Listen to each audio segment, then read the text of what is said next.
इसी इंफॉर्मेशन को बेस बनाते हुए 204 की हदूद में इलाका थाना मदीना टाउन की हदूद में नाकाबंदी की जाती है और उस नाकाबंदी के नतीजे में 2 मोटरसाइकिल सवार हमारे पास बिल्कुल पेट इंफॉर्मेशन होती है कि एक फ़ैमिली जिसमें ख़वातीन भी शामिल हैं जो इस वक्त इस मंशियात को, इस बहुत बड़ी कंसाइनमेंट को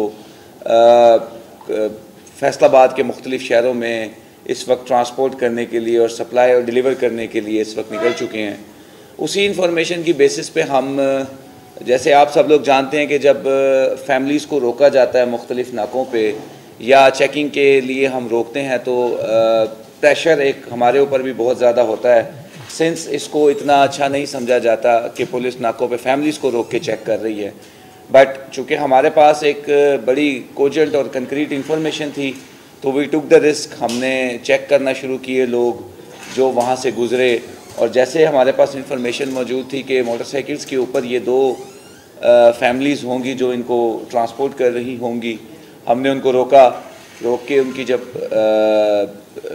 तलाशी लेना शुरू की तो 2 मोटरसाइकिल सवार जिनके पीछे 2 खातून बैठी हुई थी, उन्होंने कुछ सामान अपने आगे और कुछ खातून ने अपनी गोद में रखा हुआ था।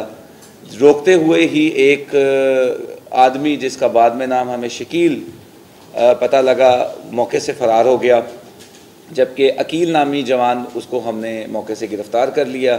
साथ में 2 खातून उनके मौजूद थी जो एक उनके रिश्ते में वालदा लगती थी और एक रिश्ते में बहन लगती थी। उनको जब मौके पे उनके आइडेंटिफिकेशन चेक की गई और जो माल उनके पास मौजूद था, जो सामान उनके पास मौजूद था, जब वो खोल के देखा गया तो वो तकरीबन 97 किलो चर्स और 4 किलो अफ़ीम उनसे हमें बरामद हुई। ये जो कंसाइनमेंट है, जो ड्रग्स है, ये फैसलाबाद के मुख्तलिफ़ शहरों में सप्लाई की जा रही थी। खातून दोनों जो हैं वो इस वक्त जुडिशल हो चुकी हैं, तफ्तीश अभी चल रही है। मज़ीद हम इसमें ये चीज़ें असर्टेन कर रहे हैं कि कहाँ ये किस जगह पे फैसलाबाद में किन लोगों को मज़ीद ये अभी सप्लाई पहुँचनी थी और उधर से आगे किधर जानी थी।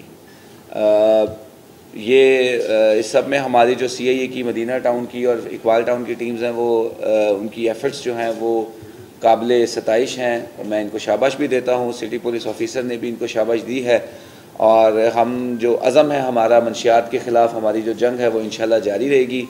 इन्हीं इंफॉर्मेशन की बेसिस पे आप देखेंगे, एक तो हमारी जो वो चौथा बंदा जो मौके से फ़रार हो गया उसके पीछे इस वक्त रेड्स जारी हैं, प्लस जो जिन लोगों के पास ये कंसाइनमेंट जानी थी, कुछ नाम इस वक्त हमारे पास मौजूद हैं जो चूँकि हम ड्यू टू सर्टन रीज़न्स आपके साथ शेयर नहीं कर सकते। इंशाल्लाह अनकरीब वो लोग भी आप देखेंगे कि वो भी पाबंद सलासिल होंगे और ये जंग इंशाल्लाह तब तक जारी रहेगी जब तक हम इस शहर को मंशियात से पाक नहीं कर देते।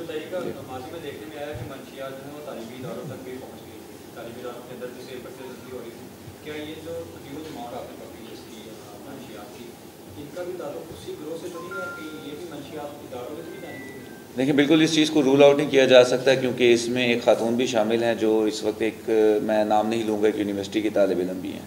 हम लोग इस चीज़ को चेक कर रहे हैं, this can not be ruled out, but चूँकि अभी तफ्तीश चल रही है, कुछ कहना इस वक्त कबल इस वक्त।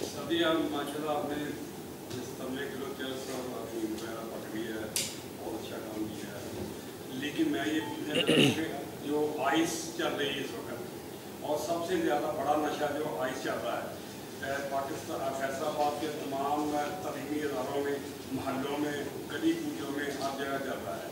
यहाँ हमारे सरगोदा रोड के इलाका में सोनिया नामी एक औरत है, वो बहुत ज़्यादा आइस बेच रही है, चरसी बेच रही है, 2-3 दफ़ा शिकायत भी की, पुलिस को नहीं पकड़ी। ये क्या मामला आइस के बारे में बताइए। देखिए, अभी मैं आपको ये बताता चलूँ, कल एक मीटिंग हुई है जिसको CPO फैसलाबाद ने खुद शेयर की है, CIA की मीटिंग हुई है।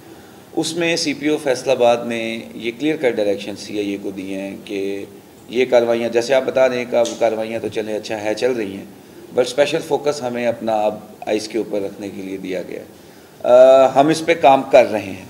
एज़ ऑफ नाउ हमारे पास जो बड़े बड़े डीलर्स हैं फैसलाबाद के, उनके लिए हमने लिस्टें भी हमने तैयार कर ली हैं, उनके नाम भी हमारे पास आ चुके हैं और उनको मैं खुद पर्सनली तौर पे डील कर रहा हूँ।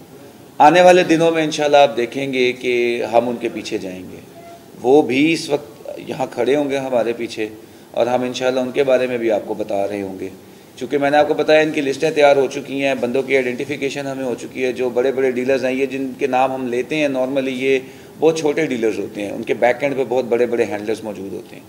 हमारा मेन पर्पज़ है कि हम उन बड़े हैंडलर्स के पीछे जाएंगे इंशाल्लाह। आने वाले दिनों में आप देखेंगे कि ये हम आइस को स्पेसिफिकली फोकस रखते हुए, चूँकि कल मैंने आपको बताया एक मीटिंग हुई है रात को, जिसमें CPO साहब की भी यही क्लियर कट इंस्ट्रक्शंस हैं कि अब आप इंस्टीट्यूशंस प्लस वो लोग जो इंस्टीट्यूशंस में ड्रग सप्लाई कर रहे हैं, आप उनको टारगेट करेंगे, तो इंशाल्लाह हम उसके पीछे जाएंगे। ये 204 रेबे से ताल्लुक़ रखते हैं। ये घराना बहुत अरसे से इस मकरूह धंधे में शामिल है। इन पे काफ़ी पर्चे वगैरह भी हो चुके हैं। और देखें, मैंने आपको बताया कि ये पूरी फैमिली, और ये एक फैमिली का अपना फैमिली होने का एक फ़ायदा भी उठाते हैं, क्योंकि नॉर्मली आपने देखा नाकों पे फैमिलीज़ की चेकिंग नहीं होती। इससे पहले भी हमने जो सांदलबार के इलाके में हमने 100 किलो अफ़ीम पकड़ी थी, उसमें भी खातून इन्वॉल्व थी। अब मेरा ख्याल है ये जो तरीका वारदात है इनका, ये फैमिली को इस्तेमाल करना है, उनको शील्ड बना के ये सप्लाई करना है तमाम इलाकों में।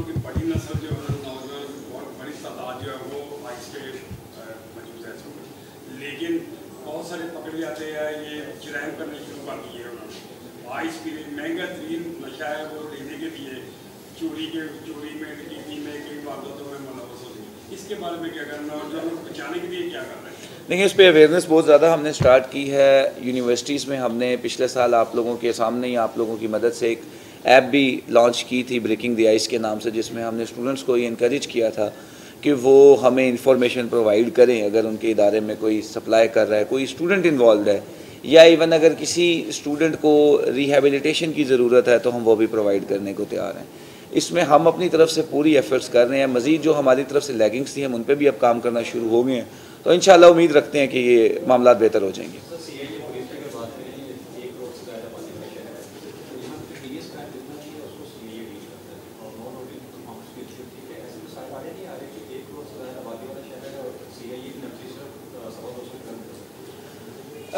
ये नफरत पहले तो इससे भी कम थी। देखिए, अंडर रिसोर्स तो हम रहते हैं, बिल्कुल रहते हैं, चाहे वो डिस्ट्रिक्ट पुलिस हो या CIA हो। रिसोर्स की प्रॉब्लम्स तो शुरू से ही हमें रहती हैं, बट मैं नहीं समझता कि रिसोर्स को हम बहाना बनाते हुए अपना काम करना छोड़ दें। एटलीस्ट जितनी हमारे पास सोर्सेज हैं, जितना सरकार हमें दे रही है सोर्सेज, उन सोर्सेज को बरूकार लाते हुए तो हम काम कर सकते हैं। अगर तो हम यही रोते रहें कि हमारे पास नफरी की कमी है, गाड़ियों की कमी है और रिसोर्सेज की कमी है, तो फिर तो मेरा ख्याल है कुछ भी नहीं हो सकेगा। एटलीस्ट जितना है उसको बेस्ट यूटिलाइज करते हुए make the best out of it.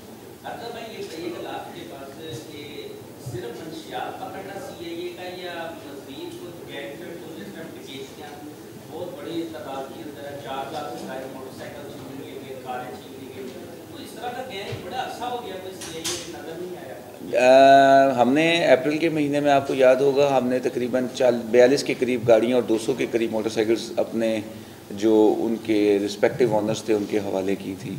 इसी तरह से हमारी अब भी तैयारी अगले महीने में इंशाल्लाह आप देखेंगे हम इसी तरह की एक और सेरेमनी करेंगे, जिसमें हम लोगों को जो माल मसरूक़ा उनसे छीना गया था वो वापस करेंगे।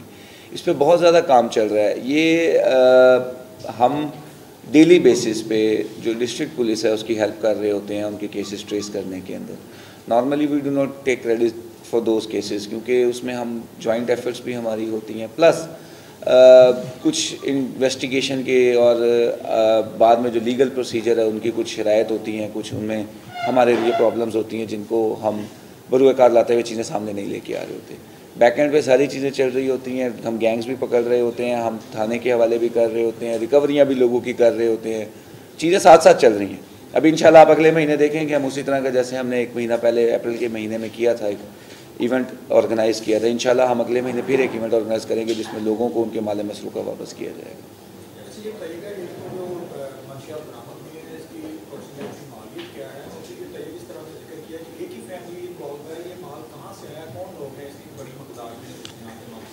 देखिए, मैंने आपको बताया कि इसकी तकरीबन मालियत 1 करोड़ के करीब बताई जा रही है, और जो जहाँ से वो ले के आए थे वो तमाम इन्फॉर्मेशन हमारे पास है, लेकिन चूँकि अभी इन्वेस्टिगेशन चल रही है, ये बताना इस वक्त जो है वो मैं अप्रोप्रिएट नहीं समझता, क्योंकि इसमें उन लोगों के नाम भी हैं जिनके पास ये सप्लाई होनी थी, और वो लोग भी हैं जो जिनसे ये ख़रीद के लेके आए हैं। तो अभी एज़ ऑफ नाउ ये बताना कब इस वक्त होगा। आपने जो मुर्जा पकड़े जिनको सप्लाई हो रही थी, जिन्होंने फरोख्त करनी थी? नहीं, अभी तो उनके तो नाम हमारे सामने आए, अभी तो हम उनके पीछे जा रहे हैं, अभी तो वो पकड़े जाएंगे इंशाल्लाह। थैंक यू जी, शुक्रिया।